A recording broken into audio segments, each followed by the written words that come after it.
صرف ایک فلڈ کی وجہ سے تقریباً 4-5 گاؤں اس کے زد میں ڈائریکٹ آ گئے۔ ان فیوچر بھی سوال یہ بنتا ہے کہ کیا ہم اس طرح کے اتنے بڑے ڈیزاسٹر کے لیے کیا تیار ہیں؟ اس وقت ہم موجود ہیں روشن غزر میں۔ 22 اگست 2025 کو جو فلڈ آیا جس کی وجہ سے تالی داس کا جو ایریا ہے وہ مکمل طور پر تباہ ہوئی۔ فلڈ کی وجہ سے جو جھیل بنا اس کی وجہ سے روشن کے اس کے علاوہ حقیس کے بہت سارے گھر جھیل کے اندر ڈوب گئے تھے۔ ابھی یہاں پہ آپ میرے پیچھے دیکھ رہے ہیں کہ کچھ گھر یہاں پہ دوبارہ سے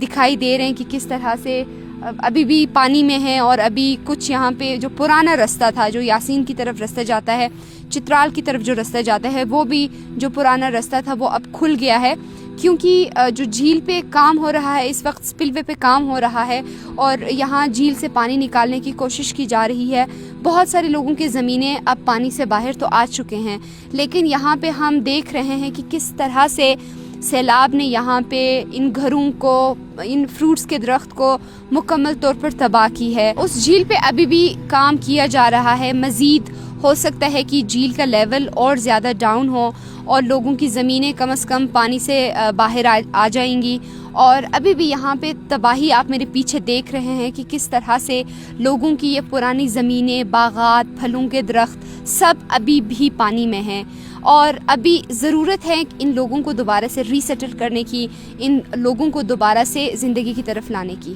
گلگت بلتستان اس وقت کلائمیٹ چینج سے سب سے زیادہ افیکٹ ہو رہی ہیں، اور یہاں پہ ہم دیکھ رہے ہیں کہ کس طرح سے صرف ایک فلڈ کی وجہ سے تقریباً 4-5 گاؤں اس کے زد میں ڈائریکٹ آ گئے۔ اس ایک فلڈ کی وجہ سے ایک پورا گاؤں مکمل طور پر جو ہے وہ تباہ ہو گئی، تالی داس، اور اس کے علاوہ روشن میں ہم نے دیکھا کہ جھیل کی وجہ سے اتنے کنال زمینیں، یہاں پہ بہت سارے درخت، فروٹ کے درخت سب پانی میں ڈوب گئے تھے، لوگوں کے گھر ڈوب گئے تھے، لوگوں کے زراعت جو یہاں پہ اگائے تھے وہ پانی میں ڈوب گئے تھے۔ اور ان فیوچر بھی سوال یہ بنتا ہے کہ کیا ہم اس طرح کے اتنے بڑے ڈیزاسٹر کے لیے کیا تیار ہیں؟ کیا گلگت بلتستان کے جو دوسرے علاقے ہیں کیا وہ سیف ہیں؟ اور اس کے ساتھ ساتھ یہاں پہ ہم نے دیکھا کہ دریا کے ساتھ ساتھ بہت زیادہ آبادی تھی، اور پورے گلگت بلتستان میں اگر ہم دیکھیں تو دریا کے کنارے پہ لوگوں نے گھر بنائے ہیں، دکانیں بنائی ہیں دریا کے بالکل ساتھ۔ اور جب اس طرح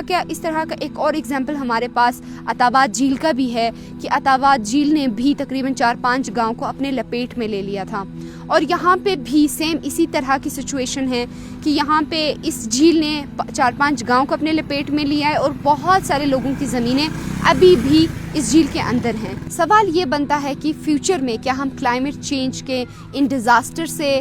بچنے کے لیے کیا ہم تیار ہیں، اور کیا گورنمنٹ وہ اقدامات اور وہ پالیسیز